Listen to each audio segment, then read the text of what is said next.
नमस्कार. भगवद्गीतेच्या या विशेष विवेचनात आपलं स्वागत आहे. आज आपण भगवान श्रीकृष्णांनी दिलेल्या आत्म्याच्या अविनाशी स्वरूपाबद्दलच्या कालातीत ज्ञानामध्ये खोलवर डुबकी मारणार आहोत. तर मग सुरुवातच एका मूलभूत प्रश्नानं करूया, नाही का? आपण शरीरासाठी शोक का करू नये? हा तोच प्रश्न आहे जो कुरुक्षेत्राच्या रणांगणावर अर्जुनाच्या मनात होता. आणि याचं उत्तर खरं सांगायचं तर जीवनाकडे बघण्याचा आपला दृष्टिकोनच बदलून टाकू शकतं. चला तर मग पाहूया भगवान श्रीकृष्ण अर्जुनाला आत्म्याचं खरं स्वरूप कसं समजावून सांगतात. आपण सुरुवात करतोय अध्याय 2 श्लोक 21 पासून. वेदा विनाशिनम नित्यम ये एनम अजमव्ययम कथम स पुरुष पार्थ कम घातयति हंतिकम. तर ह्या श्लोकातून श्रीकृष्ण अर्जुनाला काय सांगतायत? ते म्हणतायत, हे पार्था, विचार कर.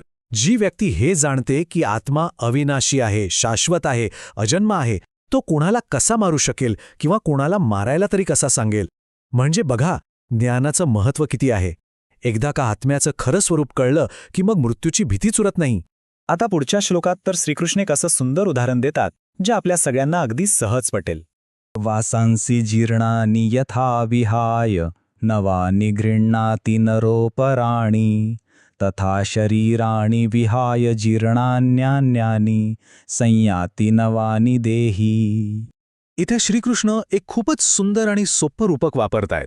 ते म्हणतात की जसा एखादा माणूस जुने जीर्ण झालेले कपडे काढून टाकतो आणि नवीन कपडे घालतो, अगदी तसंच आत्मा आपलं जुनं झालेलं शरीर सोडून देतो आणि नवीन शरीर धारण करतो. म्हणजे हा अंत नाही, तर हे फक्त एक परिवर्तन आहे, एक बदल. बघा, ही प्रक्रिया किती सोप्या पद्धतीने मांडली आहे. आत्म्याचा प्रवास 3 टप्प्यांमध्ये होतो. पहिलं म्हणजे जीर्ण शरीर, मग त्याचा त्याग आणि त्यानंतर नवीन शरीराचा स्वीकार. हे एका नैसर्गिक चक्रासारखंच आहे, नाही का? पण आत्म्याला नष्ट का करता येत नाही याचं अधिक स्पष्टीकरण श्रीकृष्ण पुढच्या श्लोकात देतात. नैनं छिंदन्ति शस्त्राणि नैनं दहति पावकः न चैनं क्लेदयन्त्यापो न शोषयति मारुतः. आहा, हे किती विलक्षण आहे. विचार करा. आत्म्याला शस्त्र कापू शकत नाहीत, अग्नी त्याला जाळू शकत नाही, पाणी त्याला भिजू शकत नाही आणि वारा त्याला सुकवू शकत नाही. म्हणजे काय? तर तो सर्व भौतिक शक्तींच्या पलीकडचा आहे. आत्मा पूर्णपणे अभेद्य आहे. आणि हाच मुद्दा अर्जुनाच्या मनात पक्का बसावा म्हणून श्रीकृष्ण आत्म्याच्या याच गुणांवर पुन्हा एकदा जोर देतात.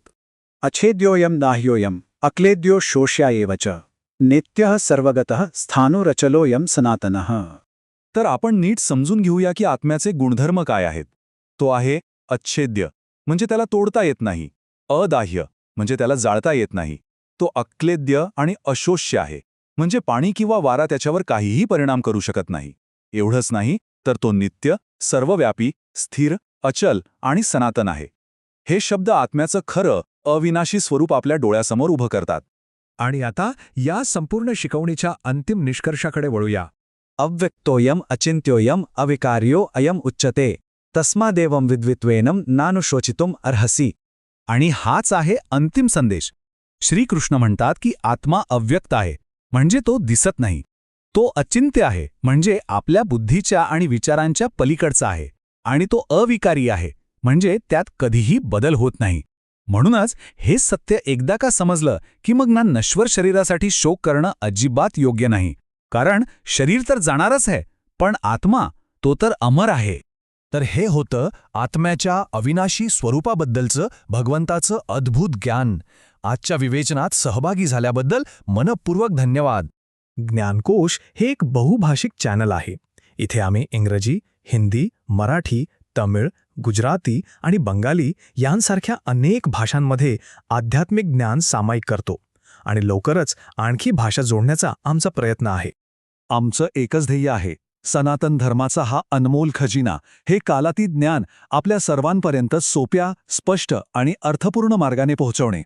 आमच्या चॅनलवर आपल्याला श्रीमद भागवतम, भगवद्गीता, महाभारत, ललिता सहस्रनाम, दैवतीन कुरल, महाराष्ट्रातील आणि बेंगाळमधील संतांची चरित्र इतकंच नाही तर आदिशंकरांच्या दिव्य अवताराची कथा या सगळ्यावर दररोज व्हिडिओ मिळतील, तेही वेगवेगळ्या भाषांमध्ये.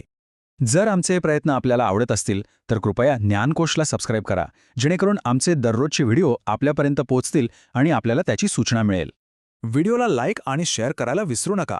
हे दिव्य ज्ञान आपल्या कुटुंबासोबत, मित्रांसोबत आणि आपल्या समाजात नक्की पसरवा.